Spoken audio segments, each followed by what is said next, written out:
অন্তর্বর্তীকালীন সরকারের প্রধান উপদেষ্টা ডক্টর মোহাম্মদ ইউনূসের বিশেষ সহকারী হিসেবে নিয়োগ পেয়েছেন প্রখ্যাত সাংবাদিক মুনীর হায়দার ভাই।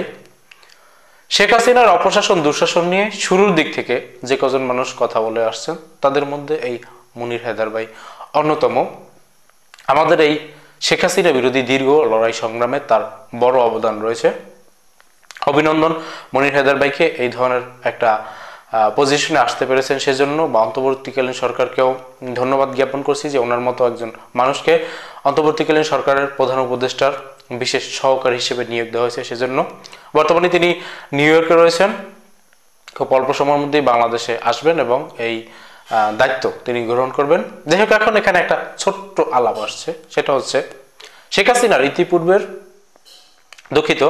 অন্তর্বর্তীকালীন সরকারের প্রধান উপদেষ্টা ডক্টর মোহাম্মদ ইউনূসের ইতিপূর্বের বিশেষ সহকারী ছিল মাহফুজ আলম, যেই মাহফুজ আলমকে পরবর্তীতে পদোন্নতি দিয়ে উপদেষ্টা করা হয়েছে, কিন্তু কোনো পদ এতদিন পর্যন্ত তার ছিল না, এখনো নেই। বিদায় মনে হচ্ছিল যে তিনি জাস্ট প্রমোশন পেয়েছেন, পদমর্যাদা বেড়েছে তার, কিন্তু সেই আগের জায়গাতেই রয়েছেন, অর্থাৎ প্রধান উপদেষ্টার বিশেষ সহকারীর দায়িত্বটাই তিনি পালন করছেন, যেহেতু তার কোনো মন্ত্রণালয় নেই। এই জায়গাটাতে যখন মুনীর হায়দার ভাইকে নিয়োগ দেওয়া হলো, তার মানে মাহফুজ আলম এই জায়গাতেও নেই। এটা অনেক কিছু মিলিয়ে, সব কিছু মিলিয়ে ভালো হয়েছে, যেহেতু মাহফুজ আলম যে ন্যারেটিভগুলোকে দাঁড় করাতে চান সেটার সাথে বাংলাদেশের সাধারণ মানুষের ন্যারেটিভ মিলবে না। বিএনপি বা অন্যান্য রাজনৈতিক দলের সাথে তার ন্যারেটিভগুলো সাংঘর্ষিক। বিদায় এই লোকটাকে প্রধান উপদেষ্টার বিশেষ সহকারীর জায়গা থেকে সম্পূর্ণরূপে সরানো, এটা ভালো একটা কিছু হয়েছে।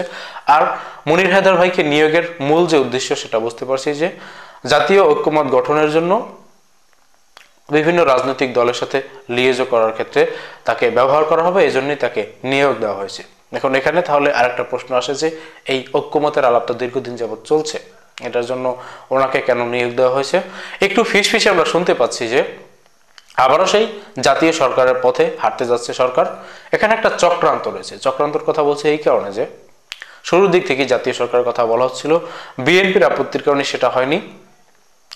এই মুহূর্তে যখন ছাত্ররা দল গঠনের একদম চূড়ান্ত পর্যায়ে এসে পৌঁছেছে, এই মুহূর্তে বিএনপি নেতাকর্মীরা যখন বলছে যে সরকারের থেকে দল গঠন করলে সেটা ভালো হবে না, বিধায় একটা চাপ রয়েছে যে যারা উপদেষ্টারা সরকারে রয়েছেন, ছাত্র উপদেষ্টারা, তারা রাজনৈতিক দলে যেতে পারবেন না। যদি একটা অন্তর্বর্তীকালীন সরকারের মধ্যে জাতীয় সরকার গঠন করা আবারও সম্ভব হয়, তাহলে তাদের ক্ষেত্রে কিন্তু এই দায়বদ্ধতাটা থাকে না, তারা কিন্তু সরকারের থেকেও রাজনৈতিক দল গঠন করে সেটা পরিচালনা করার সুযোগ পান।